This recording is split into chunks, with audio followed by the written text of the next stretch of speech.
বলে আমি কথা বলতে পারি, আমি কথা বলতে পারি দেখি সাইড দেওয়ালে বলবি, তোরা কথা বলতে পারস না, এই জন্য মুক্ত বাতাসে প্রবলি করতেছিস। ঠিক তেমনি ভাবে 16 বছর যারা কথা বলতে পারছে এরা মুক্ত বাতাসে উঠতে পারে নাই। যারা কথা বলতে পারছে তারা চার দেওয়ালের দিকে বন্দী থাকছে। এটা কি বাক স্বাধীনতা ছিল? আমাদের বাক স্বাধীনতা কেড়ে নেওয়া হচ্ছে। ওয়াজ মাহফিল হক কথা তো আমরা বলতে পারছি না। এই জন্য আমি প্রথমেই বলছি স্বাধীন দেশে স্বাধীনভাবে কথা বলবো ইনশাআল্লাহ।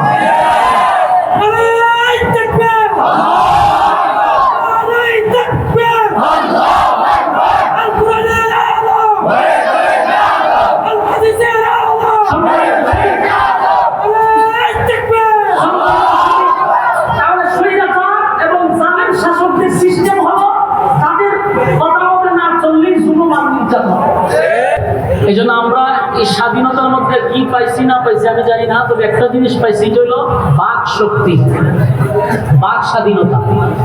বুঝেননি?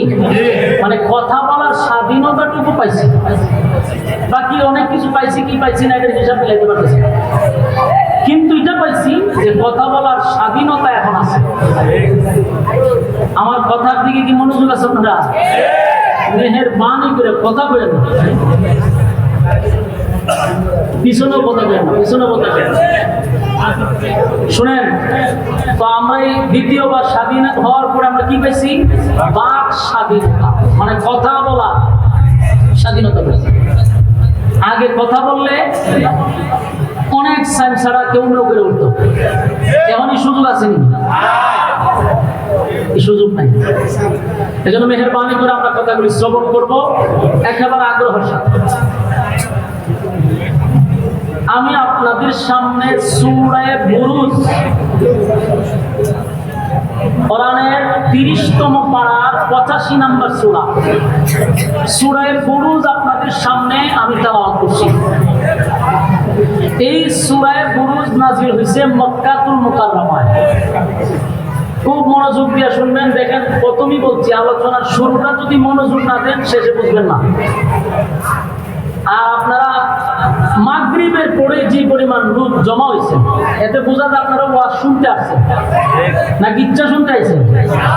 গিচ্ছা শুনবো না, মানুষ ব্যবসা বাণিজ্য ভালো এখানে করছে না। আর আমিও গিচ্ছা বলার অভ্যাস আমার নেই, এই জন্য কথাগুলি অথেন্টিক, কোনো ভেজাল নেই। মনোযোগ সহকারে শুনবেন। সূরা বুরুজ, বলুন কি সূরা? নাযিল হয়েছে কোথায়? মক্কাতুল মুকাররমা, 85 নম্বর সূরা। এই নাযিল হওয়ার পিছনে একটা প্রেক্ষাপট আছে। মূলত এই সূরাটা নাযিল হয়েছে নির্যাতিত মুসলমানদেরকে সান্ত্বনা দেওয়ার জন্য। বলুন কেন নাযিল হয়েছে? নির্যাতিত মুসলমানদেরকে সান্ত্বনা দেওয়ার জন্য। তাহলে নির্যাতিত কারা ছিল? আপনারা জানেন রাসূলের জীবনীটাকে 3টা ভাগে ভাগ করা হয়, 40, 13, 10। 40 হলো কাবলা নবুয়ত, মানে নবুয়তের আগ মুহূর্ত যেটা ছিল। কোরআন নাযিলের আগ পর্যন্ত ছিল 40 বছর, যেটাকে আমরা বলি মিলাদুন নবী, মানে রাসূলের জন্ম। নবুয়তের পর 13 বছর মাক্কি জিন্দেগি। এই 13টা বছর নির্যাতন এক ছাটিয়া সহ্য করছে। বুঝতেছেন? আওয়াজ পর্যাপ্ত পরিমাণ হয়তো 13 বছর এক ছাটিয়া, মানে শুধু আমি নির্যাতন সহ্যই করলাম, কিন্তু আমি পাল্টা দিলাম না। এক তরফা মায়ের খাইছে কত বছর? 13 বছর। নির্যাতনের স্কিম রুলার চাপায়া দিছে সাহাবীদের উপরে। রাসূল নিজেও রক্তাক্ত হয়েছে 13 বছর। তো যেখানে যায় সাহাবায়ে কেরাম মাইর দিচ্ছে, রক্তাক্ত হইতেছে। একটা পর্যায়ে সাহাবায়ে কেরামরা আল্লাহ রাসূলের কাছে বলল, হুজুর আর কত, আর কত? আমরা আল্লাহর কাছে বলেন আল্লাহ যেন আসমান থেকে আমাদেরকে সাহায্য করে। অনেক সাহাবীদেরকে আল্লাহ রাসূল সান্ত্বনা দিয়েছে যে এই অবস্থায় যদি তোমরা শাহাদাত বরণ করো, আল্লাহর জান্নাত তোমাদের জন্য ওয়াজিব। আসেন সুবহানাল্লাহ। সাহাবায়ে কেরামদেরকে রাসূল সান্ত্বনা দিয়ে বললেন, তোমরা এইভাবে নির্যাতন সহ্য করতেছো, আর এই হালতেই যদি তোমরা চলে যাও, শাহাদাত বরণ করো, আল্লাহর জান্নাত ওয়াজিব হয়ে যাবে। কিন্তু সাহাবায়ে কেরাম নির্যাতনের পর নির্যাতনের স্টিম রোলার চাপাই দিয়েছে। কোন সাহাবীদেরকে গলার মধ্যে রশি লাগায় টানতেছে, কোন সাহাবীদেরকে গরম তৈলের মধ্যে ছেড়ে দিতেছে, কোন সাহাবীদেরকে জ্বলন্ত কয়লার মধ্যে শুয়ায়া দেয়। মানে নির্যাতন কারে কয়? বর্বরের যুগের নির্যাতন। তো আল্লাহ রাব্বুল আলামিন এই সূরাটা নাযিল করে নির্যাতিত মুসলমানদেরকে সান্ত্বনা দেওয়ার জন্য। এবং সূরাটা নাযিল করার পরে একটা দুইটা না, চারটা কসম করছে। বলুন কয়টা কসম? চারটা কসম করছে। চারটা কসমকে আল্লাহ রাব্বুল আলামিন একজন জালেমের উপরে অভিশাপ দিয়েছে, জালেম শাসকের উপরে অভিশাপ দিয়েছে। কথা মনোযোগ দিয়ে যদি শুনেন, বর্তমান প্রেক্ষাপটের সাথে মিলে কিনা এটা একটু নিজে নিজে আলাদা করবে। প্রথম কথা হলো, এই সূরা নাযিল হয়েছে নির্যাতিত মুসলমানকে সান্ত্বনা দেওয়ার জন্য। দুই নাম্বার হলো এই সূরার ভিতরে চারটা কসম আছে। আর চারটা কসম করে আল্লাহ যে কথাটা বলছে এটা হলো জালেম শাসকের উপরে আল্লাহর অভিশাপ। বলো কার উপরে অভিশাপ? আরো জোরে বল, আরো জোরে। জালেম শাসকের উপরে আল্লাহর অভিশাপ। পৃথিবীতে যত জালেম শাসক ছিল সবটির উপরে আল্লাহর অভিশাপ। এবং একবার দুইবার না, চারবার কসম করছে, চারবার। এই সূরা নাযিল হওয়ার পরে চারটা কসম করে আল্লাহ যে কথাটা বলছে, এই কথাগুলির প্রতি আমরা একটু মনোযোগ দিব। এক নম্বর, আল্লাহ নাযিল করে কোন সময়? যখন সাহাবায়ে কেরাম নির্যাতিত, রাসূলের কাছে বলতেছে, আল্লাহর কাছে বলুন আমাদেরকে যেন আল্লাহ আসমানি ফয়সালা করে। তখন আল্লাহ সূরা বুরুজ নাযিল করেন। সুবহানাল্লাহ। আল্লাহ বলেন, والسماء ذات البروج واليوم الموعود وشاهد ومشهود قتل أصحاب الأخدود والسماء ذات البروج একটা কসম, واليوم الموعود দুইটা কসম, وشاهد ومشهود। এই আয়াতের মধ্যে রব্বে কারীম বললেন দুইটা কসম।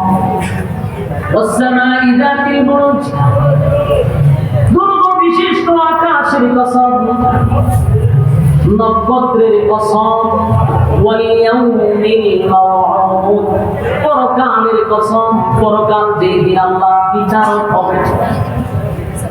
মালিক কিয়ামতের দিন বিচার দিবসের মালিক যিনি, সেই মালিক বলেন আমি পরকালের উপর কসম করলাম। ওয়াশাহিদিন ওয়া মাশহুদ, এখানে শাহেদ ওয়া মাশহুদ দুইটা কসম। আল্লাহ রাব্বুল আলামিন বলেন জুমাআতিল ইয়াউমুল জুমআ, জুমার দিনের কসম, ইয়াউমুল আরাফা, আরাফার দিনের কসম।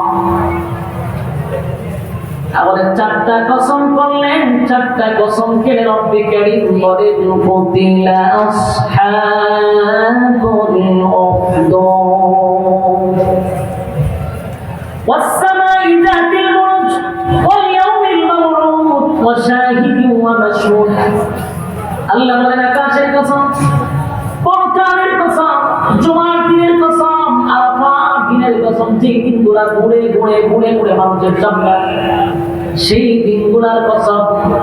কুতিলা আসহাবুল উখদুদ, রব্বে কারীম মানে গর্ত খননকারীর উপরে আমি আল্লাহর অভিশাপ, জালেম শাসকের উপরে আমি আল্লাহর অভিশাপ। বলুন অভিশাপ কারে দিছে?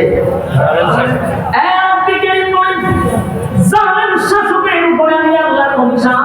একটা দুইটা নয় গো, কমপক্ষে চারটা কসম করছে রব্বে কারীম। আকাশের কসম করলো, পরকালের কসম করলো, জুমার দিনের কসম করলো। জুমার দিনটা বারবার মানুষের সামনে ঘুরে আসে। আরাফার দিনটা বারবার ঘুরে আসে। এই জন্য বেকারিম চার কসম করে বলেন, গর্ত যারা খনন করছে তাদের উপরে আমি আল্লাহর অভিশাপ, মানে জানেন শাসকের উপর আমি আল্লাহর অভিশাপ।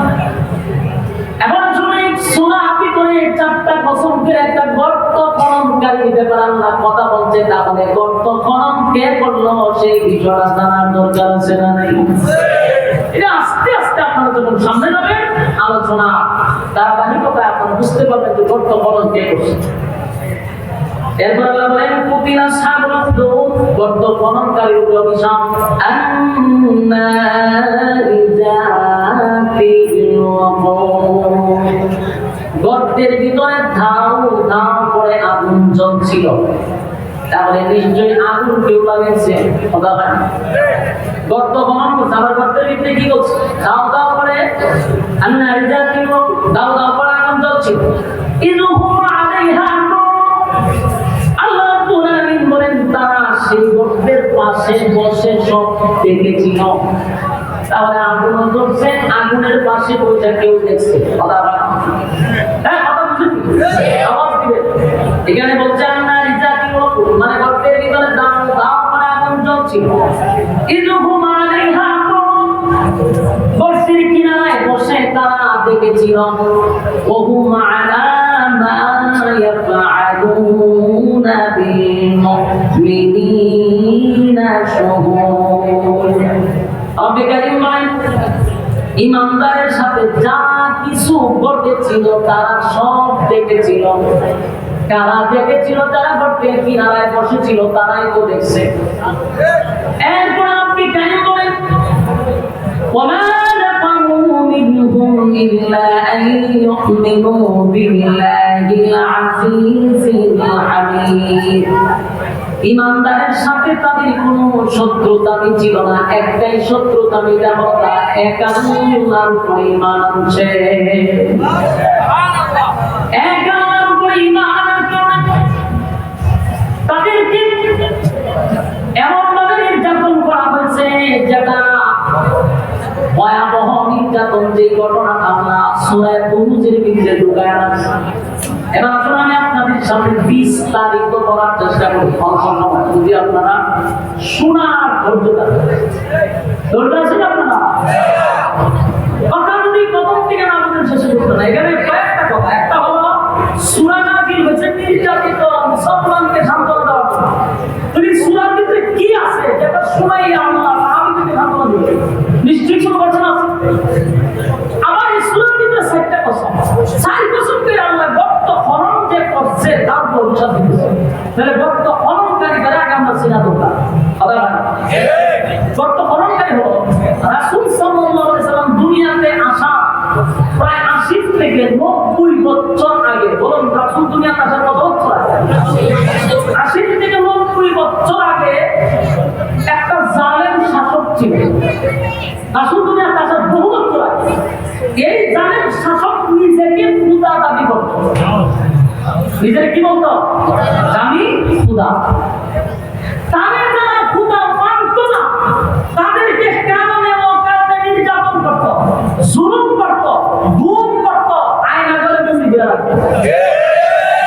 প্রত্যেকটা পৃথিবীর যত জালেম শাসক আছে সবগুলোর সিস্টেম এক। তাদের জুলুমের সিস্টেম কি? একটাই হল তুই আমার দলে সাপোর্ট না করলেই তোর নির্যাতন। যেমন এই ইউসুফ জুলাওয়াস, তার ভূমিকা ছিল আমার খোদা না মানলে আমি আয়না করে বন্দী করে রাখবো। যত যেমন আরেকটা জালেম ছিল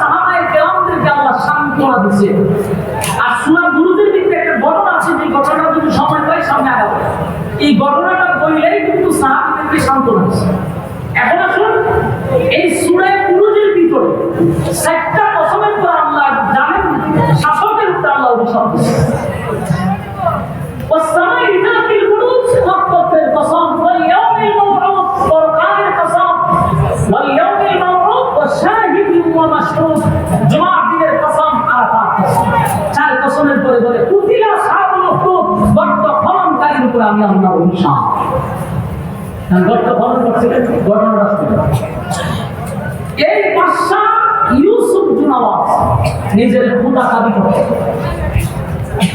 সে রাজত্ব চালাইতো ভাই আমরা কতক্ষণ ধরে করে বোর্ডিং দাঁড়ানি তো সাউন্ড ঠিক আছে না শীত দেওয়া দাঁড়ায় না ইউসুফ জুনাওয়াজ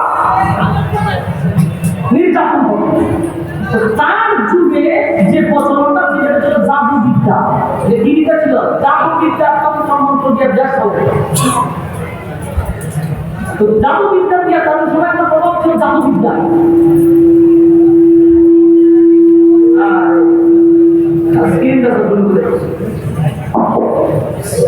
জাদু বিদ্যা দিয়ে যখন দেশ চলে তখন জাদুর খুব প্রভাব সবচেয়ে পুরাতন বিদ্যা একজন জাদুঘর ছিল এই জাদুঘর একেবারে মানে বাস্তবকে চলে গেছে তো বাসারা বলতেছে যে স্যার আমি তো বেশি দিন থাকবো না আমার অবর্তমানে আমাদের জানানোর জন্য জাদু বিদ্যা দরকার আমি চলে গেলে তো এই জাদু বিদ্যা আরেকটা দিয়ে দিই তো আমার একটা ছেড়ে দেয় যেন আপনারাই নেক্সট টাইম খুব পরামর্শ দিয়ে আপনাদের রাষ্ট্র চালাতে বলো কেন ছেড়ে লাগছে খুব মেধাবী দরকার এবং সুতান দেহের অধিকারী দরকার বাদশা সারা দেশ বাচ্চা একটা ছেলে কি ছেলেরা রাষ্ট্রীয় ভাবে জাদুবিদ্যা শিখাতে ক্লাসে ভর্তি করেছে এই ছেলে প্রতিদিন বাড়ির দিকে দাঁড়িয়ে দিয়ে জাদুবিদ্যা শিখে রাস্তার মধ্যে হঠাৎ করে একদিন তার চোখে বললো একটা টাকা তো আসমান মনে করেন আমি ওয়াজ করতেছি রাস্তা দিয়ে মানুষ দেখেছে একজন একটু দাঁড়াইছে কি বলে তুমি ঠিক এই যুবক একটু দাঁড়াইছে ওয়াজ কি চলে আমি তো শুনলাম দেখে যে না মাশাআল্লাহ ওয়াজ খুব সুন্দরই করলেন তার প্রথম দিন বয়ান শুনে ভালো লাগছে চলে গেছে দ্বিতীয় দিন আবার জাদুবিদ্যা শেখার জন্য যাবে আবার থেকে ওয়াজ চলতেছে রাস্তায় আবার এখানে দাঁড়িয়ে আবার সময় ওয়াজ শুনছে এইভাবে প্রতিদিন একটু সময় বেরো ওয়াজ শুনে শুনতে শুনতে তার ভিতরে হেদায়াত চলে আসছে একটা সময় চিন্তা হলো কি কাম তুমি বয়ান খুব সুন্দর তখন সে বুঝে বয়ান শোনা শুরু করবে শুনি না সে ভিতরে একটা চিন্তা করলো এই তাবলীগের কথার সাথে বাদশার কোনো মিল নেই কারণ ওই দেশের সব মানুষ ওই জালেমদের ক্ষুধা মানত জালেমের কি মানত ক্ষুধা এরা মানত ক্ষুধা যখন এই যে যুবক চিন্তা করলো সবাই কি বলে বাদশার ক্ষুধা ঠিক ভাগ দিনই পরে ক্ষুধা একজন আছে এবং যে গুণাবলী বলবো এগুলো একটা বাসার মধ্যে নাই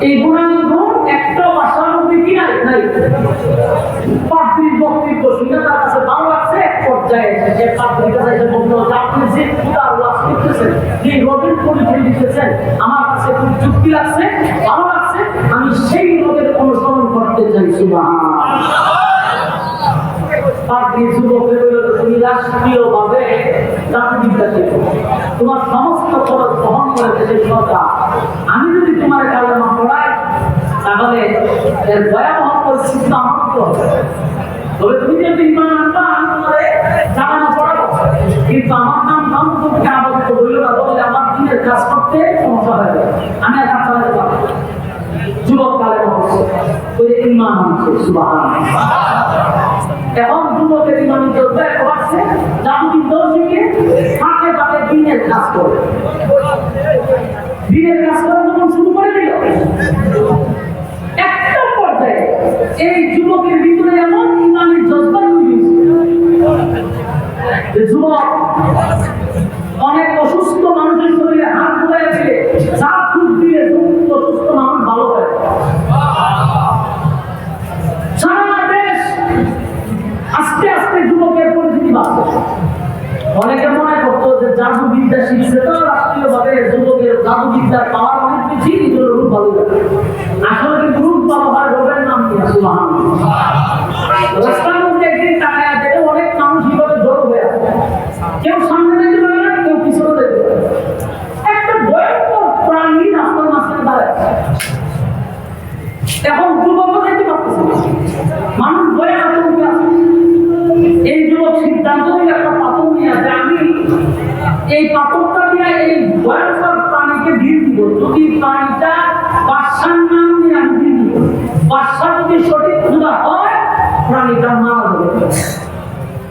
ডিম আছে কিন্তু প্রাণী জন্ম হয় না, বাচ্চা কিন্তু তার ডিম করছে না।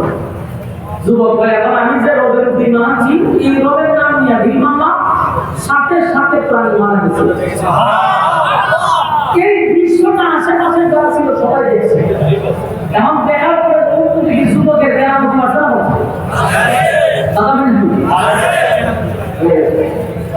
আমরা দেশে যদি কেউ ফুল দিয়া ডিম মারা যেতাম, বড় ফিরা দেওয়া ছিল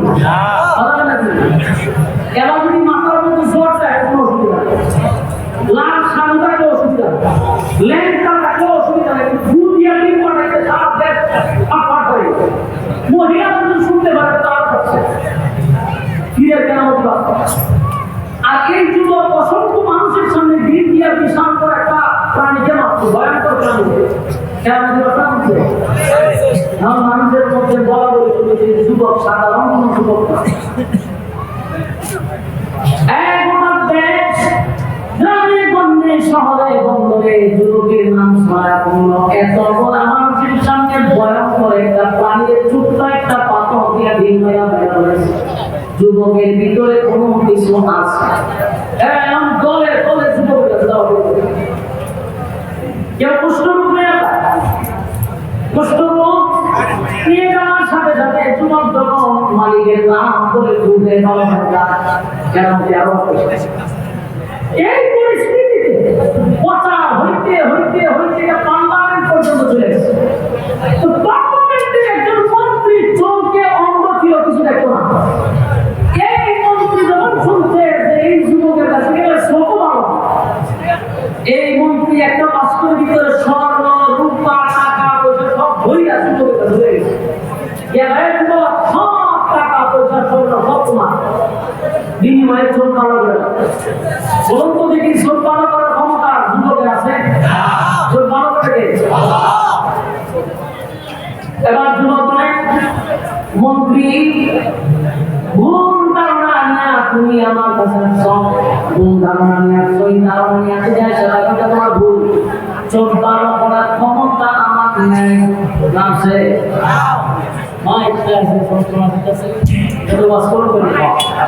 একবার কমে একবার বাড়ে একবার আওয়াজ লিমিটেড প্রথম সামনে। এবার দেখে মন্ত্রী আসছে, যুবক কি বলে সব পালা করার ক্ষমতা আমি। এবার মন্ত্রী বললাম গোটা দেশের মানুষ গ্রামে গঞ্জে শহরে বন্দরে সব জায়গায় তোমার খবর শোনা গেছে, তোমার কাছে মানুষ আসছে নাকি রূপ ভালো হয়ে যায়, কুষ্ঠরোগী ভালো হয়ে যায়, অন্ধ মানুষ আসলে ভালো হয়ে যায় রে। আমি তোমার সাথে টাকা পয়সা তোমার কাছে আনছি। এখন সবটা ঠিক আছে বলেন, এখন সব ঠিক আছে বলেন, টাকা পয়সা সব পাবো। এবার তোমার মনে চোখ ভালো করার ক্ষমতা আমার নাই, তবে একটা শর্ত আছে, যদি শর্ত মানো তাহলে ওয়াদা দিলাম তোমার চোখ ভালো হয়ে যাবে।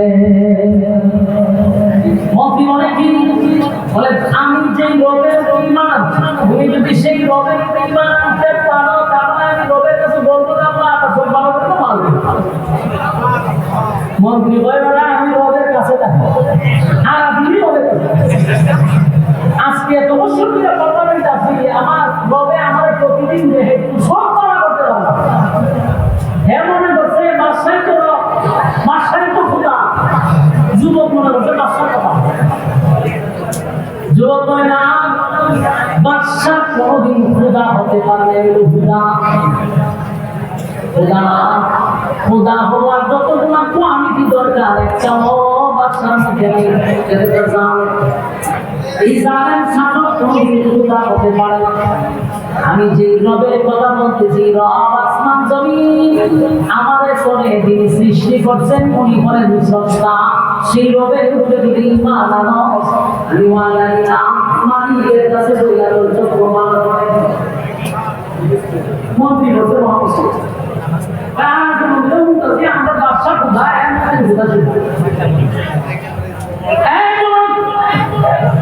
আমি কিন্তু পার্লামেন্টে একজন সদস্য, আমি কিন্তু রানী একজন মন্ত্রী। কার সামনে দাঁড়াইয়া কি বলতেছ বুঝতে সকল বুঝতে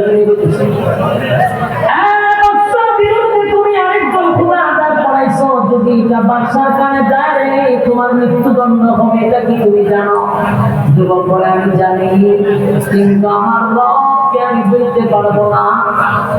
আমি আমার রবের দাওয়াত চালিয়ে যাব, আর যিনি রব হবে তিনি কোনোদিন মরতে পারে না।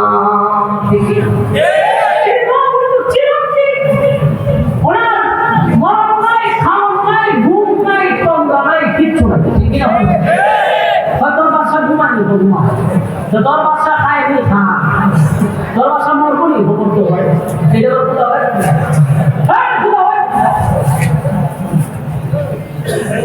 বলুন খুদার কোন কারণ আছে না?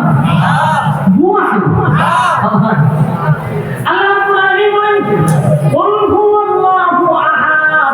নবী আপনি বলুন আমি এক অদ্বিতীয়, আল্লাহর কোন শরীক আছে?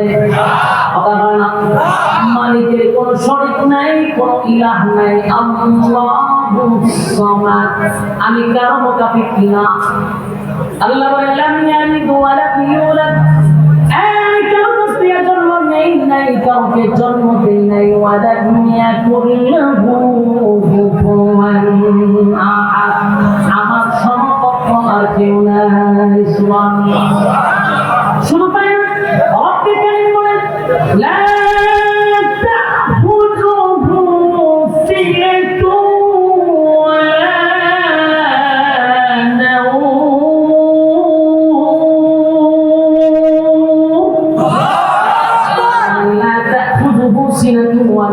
আমি আল্লাহর ঘুম নাই, আমি আল্লাহর তন্দাও নাই।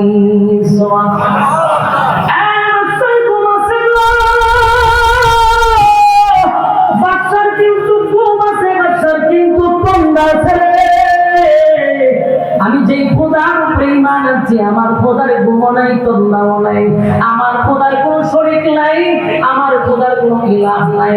আমার খোদা কারো কাছ থেকে জন্ম নেয় নাই, আমার খোদা কাউকে জন্ম দেয় নাই। সুতরাং সেই রবের উপরে যদি ঈমান আনো, আমি আমার রবের কাছে বলে তোর চক্ষু ভালো করে দিব। এবার নবী চিন্তায় পড়ে গেল, জীবনটা বাদশার সামনে থাকলাম, আমার বাদশা তো চক্ষু ভালো করে দিতে পারলো না। এবার যদি চক্ষুটা ভালো হয়ে যায়, তাহলে সেই রবের উপরে ঈমান আনতে আমার সমস্যা কি? এবার মন্ত্রী বলল ঠিক আছে, আরে না বললাম এবার যুবক দোয়া করলাম, মন্ত্রী হইয়া আপনার উপরে ঈমান মালিক তার চক্ষু আপনি ভালো করে। সাথে সাথে মন্ত্রী চক্ষু ভালো হয়ে গেছে। মনে করেন না ইচ্ছা শুরু করছেন, আল্লাহর কসম সুরায়ে বুরুজের ভিতরে আপনি বাংলা ভাষায় করতে পারবেন। এটা কোনো কিচ্ছা নয়, কোনো কাহিনী নয়। কোরআন সুরায়ে বুরুজের ভিতরে একেবারে পুরো ঘটনাটা আল্লাহ বর্ণনা করছে। এই মন্ত্রীর চক্ষু ভালো হয়ে গেছে। এবার মন্ত্রী সাহেবের পৃথিবী এত সুন্দর, এই লোকটা জীবনে পৃথিবী দেখে নাই, হঠাৎ করে যদি পৃথিবী দেখে তার কাছে আনন্দিত।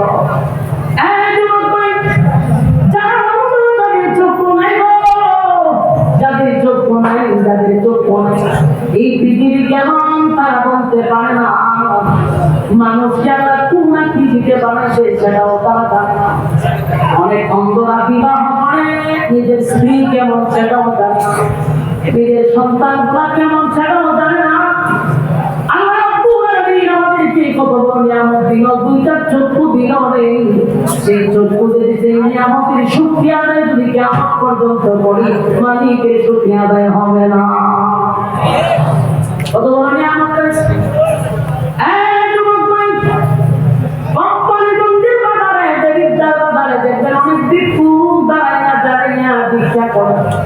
কত মানুষ দেখবেন হাত নাই, পা নাই, দুইলাইয়া ভিক্ষা করে।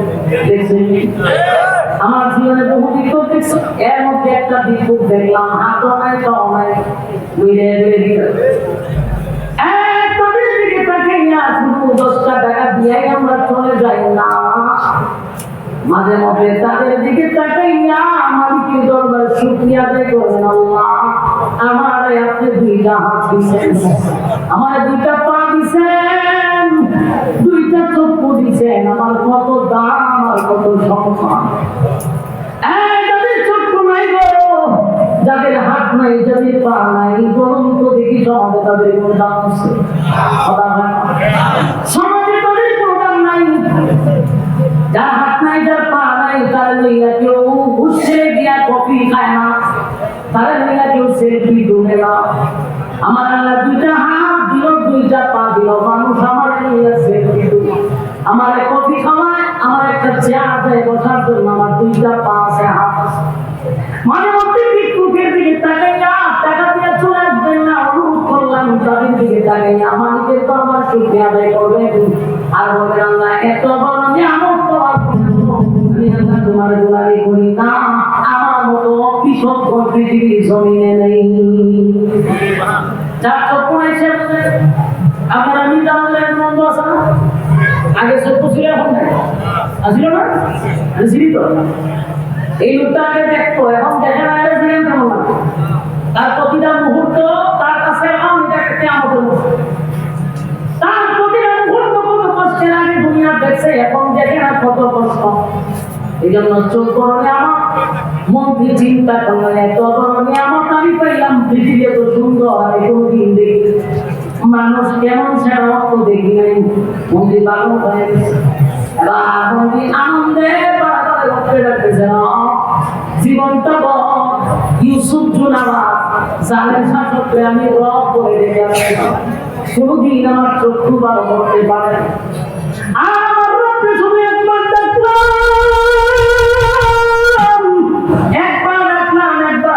আমার রব আমার চক্ষু ফিরে আসছে। এই মন্ত্রীর ভিতরে ইমান জজ্বা এত বেড়ে গেছে, এত বেড়ে গেছে। এবার মন্ত্রী যখন চোখ যারা অন্ধ এরা যদি হঠাৎ করে চোখে দেখে দুদিন একটি দাঁড়া তালিকার পক্ষে সাউন্ড আবার লড়াইছেন, আবার লড়াইছেন হালকা যদি হঠাৎ করে একটু চোখ দেখে বুঝে নিয়ে যান কাটা করবে, এটা দেখবেন এটা খারাপ, এটা ডাক্কা মারে, এটা দুলা মারে, এটা শোনা আর এটা নতুন চোখে দেখছে। এই মন্ত্রী যখন চোখে দেখছে পার্লামেন্টে যাওয়ার পরে এত মানুষ আগে দেখছে না, হঠাৎ করে মানুষ দেখছে, তখন মানুষ থেকে একটু তাদের চিমটি দেয়, খামসা মারে, খেলা মারে, মানুষ মোবাইল এত বদ্ধমন্ত্র একজন মন্ত্রী এখন জানতে কোথাও ধরে করতেন এত নতুন করে মানুষ দেখছে। এত আগে বাচ্চারা দেখছে না, শুধু তো তার অধীনে চলছে, বাচ্চা থেকে ভালো করে থাকে বাচ্চা পার্লামেন্টে চিন্তা করে ঘটনা, কিন্তু মন্ত্রী এত দুটাকে হয় না, হেরে ডাক্তার মারে, হেরে খেলা মারে, আমার ঠিক এই কথা টাকা দিচ্ছে ঘটনা দিঘায় গিয়ে চোখে যাওয়া না, হ্যাঁ ঠিকই সবাই তুমি না দিয়েছে না, অন্ধ জন্ম অন্ধ, আমি সব দেখি আপনি না কথা বলে নাকি আমাদের কথা আপনি জমাই না,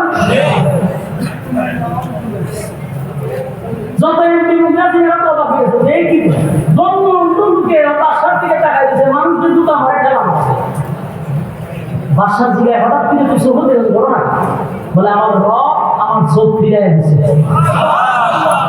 বাদশা তো খুব খুশি, বাদশা তুই আগে করবি না, আগে করে আমি রাষ্ট্রীয়ভাবে একটা আয়োজন করতাম, তোর বিশাল একটা স্টেজে তুলতাম, আর তুই আমার নামটা ঘোষণা করতে আমি তোর চোখ ভালো করিস। বাদশা বলতে বুঝাত আমিও এদি করবে আমার বিরক্ত আমি মন্ত্রী করে কোন এঙ্গেলে তুই খুদা হ, তোর কোন এঙ্গেলে খুদা মনে হয়। বাসা বা চোখের সাথে তোর মাথা হারা করছে, বলে মাথা পুরো ঠিক আছে, চোখ পাবি তুই যে এতদিন বর্ণামি করছস, এতদিন যে ফাঁকনামিটা করছস জনগণের সাথে, এখন তো আমার সব তোর বর্ণামির মুখ ফাঁস হয়েছে। প্রতিমূর্তি কতদিন আগে শুনছি সত্যির ওপর সাহায্য করছে,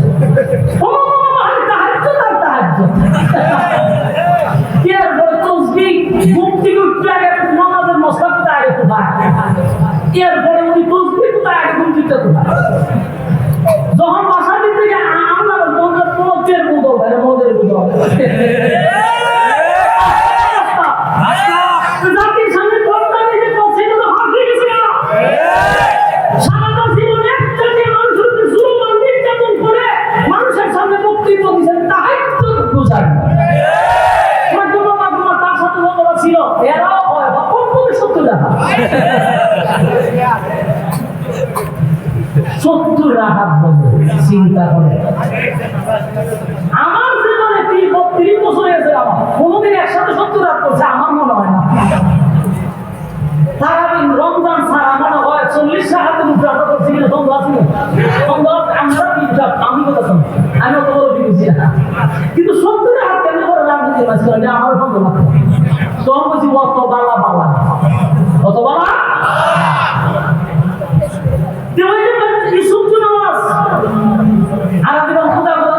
এখন যখন মন্ত্রীর সব তুলছে, মন্ত্রী হয়ে সারা জীবন ভাই নিরা করছে মানুষের সামনে তুই এটা আজকে প্রমাণ হয়ে গেছে। সারা জীবন তোর কাছে আমার চোখ ভালো করছো না, একবার শুধু আমার রব ডাক দিত আমার চোখ ভালো হয়ে গেছে।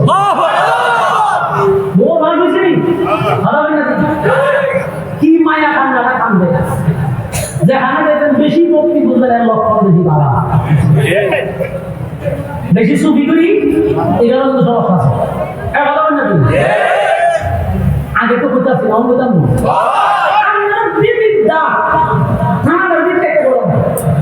একটা লোক আছে দেখেন তসবিটা এই কারণে হতো আমি তো থাকতে গেছি 4 বছর তসবিটা তুই প্রভাব একটা করছেন না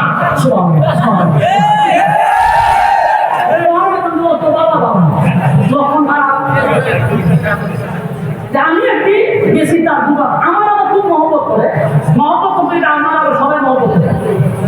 আমি গেছি কিন্তু যে কোনো একটা কারণ গেছি গিয়ে 2 জন মানুষ আমার আগে গিয়ে খাওয়া, আমারও বলছিল সেটা বল আমি এর সাথে একটু কথা বলি, এরা রয়েছে দেখি কথা বলতে আমি বলেছি সামনে কতক্ষণ করে দিয়ে ধরে এমন দমকানি শুরু করছে, দমকাইতে মধুবান দেবে দিয়েছে।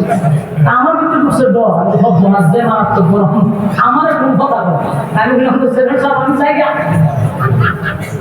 সালামান কিন্তু আমি জায়গা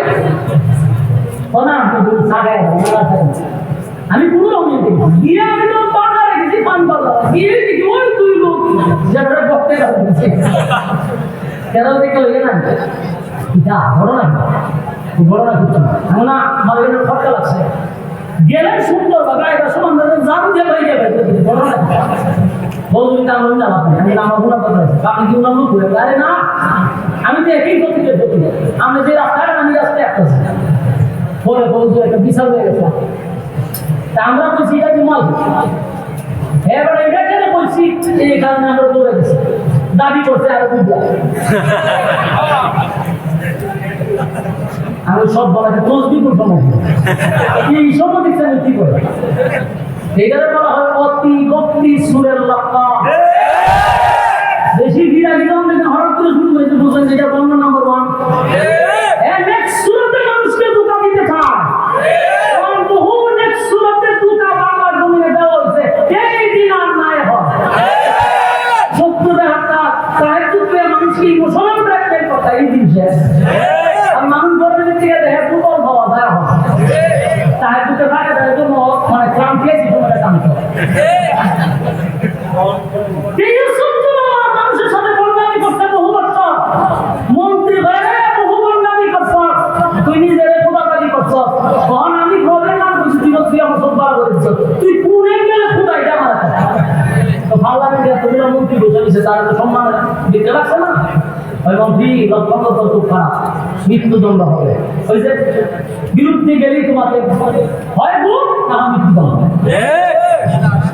মন্ত্রী ভাই আমি জানি তুই আমি কথা বলে এসেছি আমার উপরে বড় ধরনের মুসিবত নিয়ে এনে না রেখে যাবে আর তুই তো জানে তুই খুদা না তুই জানে মন্ত্রী থেকে একটা বলছে একটার পরে আয়না ঘরে ঢুকতে দেওয়া আছে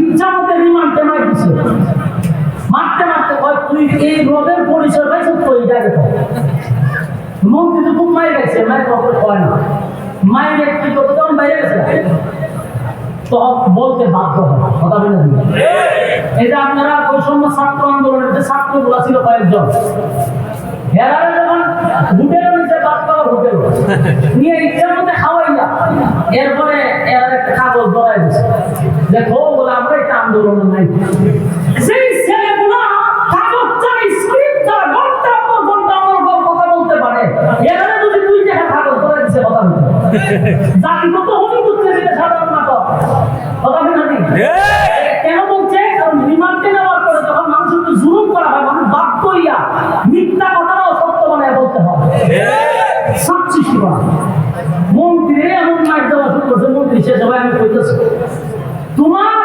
রাষ্ট্রীয় খরচে সেই ছেলেটা জাদুবিদ্যা শিখে সে আমাদের আসল রবের পরিচয় দেখাইছে বাসায় এবার ডাক দিছে এসপি হারুন রে হারুন না ডাকলেন এই বাসার ওনারে হারুন গিয়েছে মনে করে ওই যুবকদের বেরোইছে আইনেও আইনা করে ভাই আবার বিমানটা শুরু করছে যুবককে কয় তোরে রাষ্ট্রীয় খরচে জাদুবিদ্যা শিখায় আর তুই বুঝি গিয়া আমাদের বাসারে বাদ দিয়ে আরেক রবের পরিচয় দেয় নির্যাতনের মাত্রা যখন বাইরে গেছে না এক পর্যায়ে যুবকের বাড়ি হইতেছে আমার যিনি কালেমা শিখাইছে উনি হলো অমুক জায়গায় তাকে এক পাদ্রী বাদশাহ পাইছে আরেকটা গুণ কম এবার আরেকজন গুণ করছে গুণ করে আমার পরে ওই পাদ্রীটা করছে তিনজনকে রিমান্ডে মারতে মারতে এক পর্যায়ে মন্ত্রীরে বাসায় বসে যে মন্ত্রী তুমি তো আমার পার্লামেন্টের সদস্য আমি চাই না তোমার মৃত্যুদণ্ড দিতে তুমি শুধু একবার বলো যে আমি খোদা তোমার ছেড়ে দিই সোয়েব গুরুদের ভিত্তি ঘটনা যখন আমরা করতেছিলাম তখন চিন্তা করছিলাম যে সবে মাত্র কালে মাপছে মাইরে শুনে তো কালে হয়ে যাবে খালি করছে এবার তো চোখের লেগে কালে মাপছে মানুষের স্বার্থ আসলে তো শেষ করে না কিন্তু পরবর্তী সব বলা এই অন্ধ মন্ত্রীর ইমানি জজবা এই পরিমাণ যে তার ইমানি জজবা যদি একটা আল্লাহ রাখা হয় বাংলাদেশের সমস্ত ফি পুজো করে একটা আল্লাহ রাখার কথা সমান হবে না মন্ত্রী হয় তুই আমার যে অভিযান শুরু করছ আমার যদি তুই মৃত্যুদণ্ড লাভ হইতো না কারণ আমি আমার আসল রোগের পরিচয় পাইছি